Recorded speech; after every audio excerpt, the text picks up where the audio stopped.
Dans cette nouvelle vidéo aujourd'hui, on va voir la seule manière de faire durer son couple.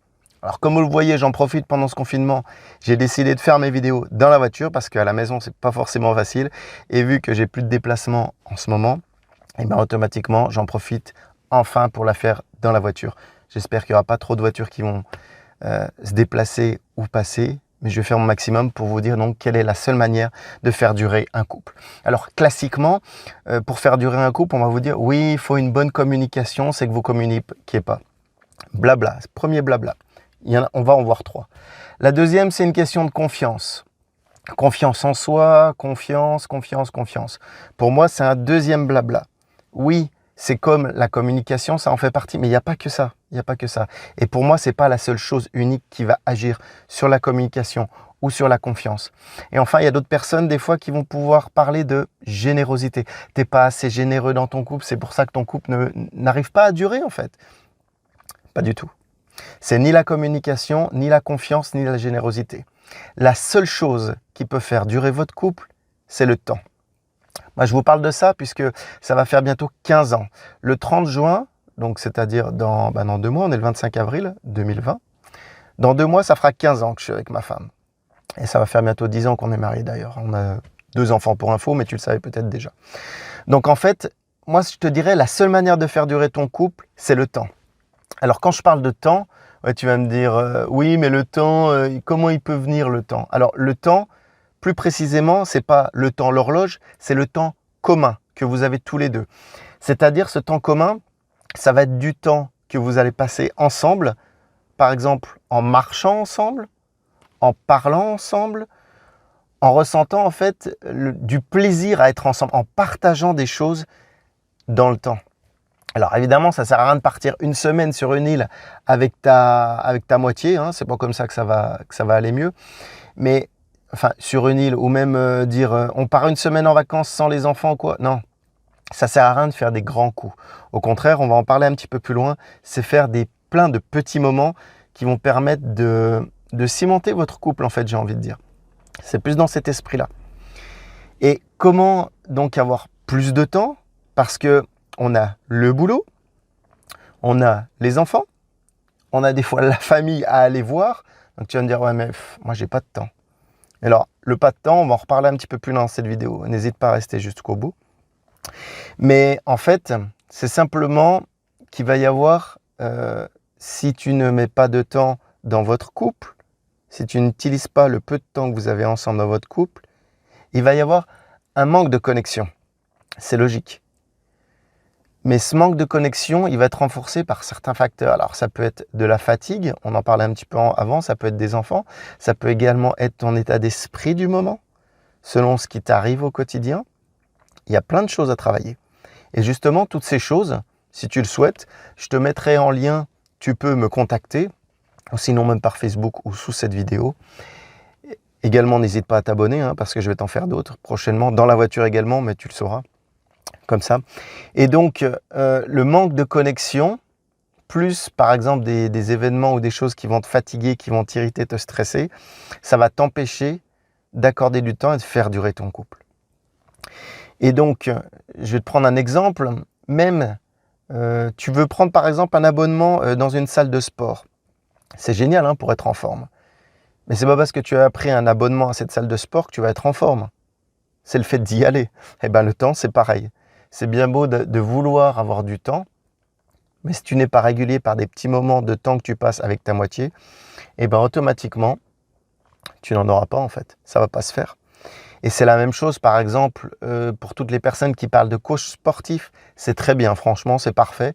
Ils font un excellent boulot parce qu'il y en a vraiment besoin. Mais ce n'est pas en te disant je vais prendre un coach sportif, ça va aller mieux. Si tu prends un coach sportif, imaginons pendant 3 ou 6 mois, qui te fait une super routine, d'ailleurs on va en revenir plus loin des routines, on va en reparler un petit peu après, mais des super routines, des super exercices, mais si toi de ton côté après tu n'appliques pas ou tu n'appliques plus, alors tu peux prendre un coach sportif à vie, hein, c'est vrai que tu peux me dire cette excuse-là, mais si tu n'appliques pas, si tu n'as pas une certaine régularité dans tes actions, automatiquement, tu ne vas pas avoir de bénéfices derrière. Et bien pour dans ton couple, c'est la même chose. Si tu ne travailles pas des petits moments de temps, tu n'auras pas des bénéfices pour faire durer ton couple.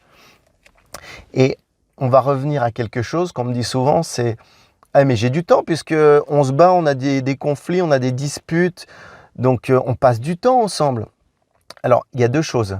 La première, si tu as des conflits, ce que tu peux voir, c'est souvent vous manquez du temps de connexion ensemble. Ça peut être une conséquence, le conflit. Mais pas que.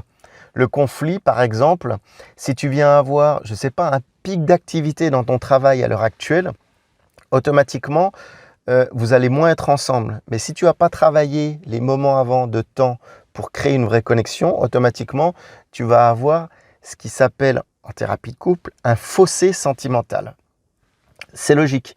Ça paraît logique, mais souvent on y réfléchit après, on se dit « mince ». Et là, peut-être ça te paraît logique. Parce que tu dois peut-être te dire « ah oui, si on était plus connecté avant, le fossé sentimental n'apparaîtrait pas d'une part, mais si par exemple ta moitié, ton ou ta partenaire a un pic d'activité qui n'est même pas disponible, il te dit par exemple pendant une semaine, je ne suis pas dispo, matin et nuit ou je ne sais pas, il y a la confiance peut-être qui joue, mais respecte cela et automatiquement, il n'y aura pas de fossé sentimental si vous avez connecté avant, avec beaucoup dans le temps, une vraie connexion émotionnelle sur le temps. Donc, ça ne sert à rien, mais c'est pour ça que les connexions, elles sont importantes. J'ai dû te le répéter à peu près 10 fois, tu as dû le comprendre, je pense.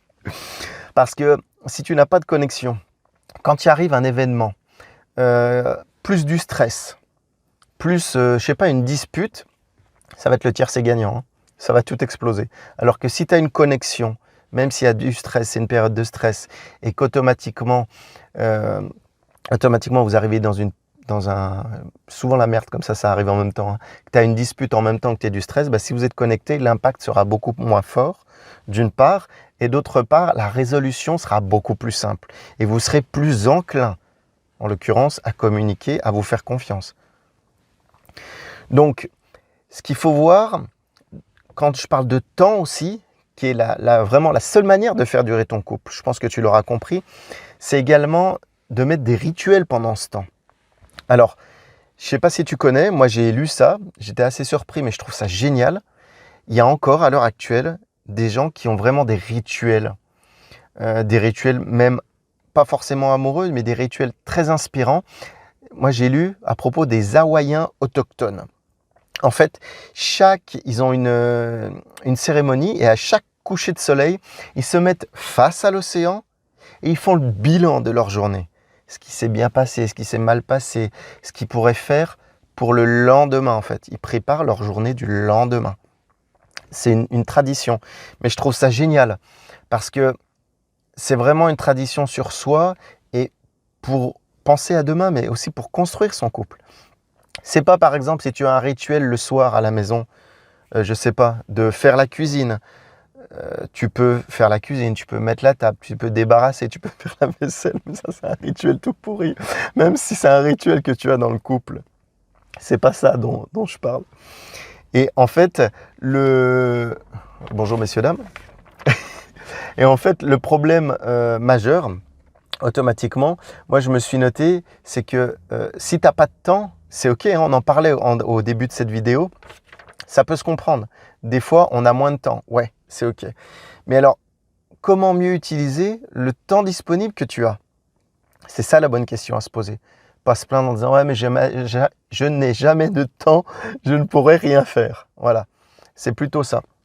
Et bien en fait, tu peux te prévoir, comme je te disais, des temps de connexion avec ta moitié, des petits moments. On parlait tout à l'heure, pas forcément faire des vacances, des grandes vacances ou même des longues vacances. Mais je ne sais pas, vous prenez un bain ensemble, même si ça soit un bain à remous, un soin, vous faites plaisir dans des loisirs. Vous pouvez même, évidemment, vous faire des soirées à deux. Il y a pas mal de couples qui se le font. Et les soirées à deux, c'est génial parce que quand tu te fais des soirées à deux, ça te permet de reconnecter. Ou même, tu as des moments dans la journée.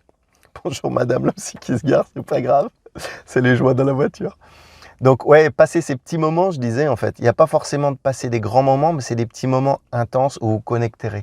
Des moments de temps. Passer du temps ensemble. Et le plus important en fait, ça va être de vraiment définir comment tu peux le faire, quand. Ça, c'est vraiment le plus important. Alors pour ça, N'hésite pas à me mettre un commentaire sous cette vidéo si tu veux davantage d'informations.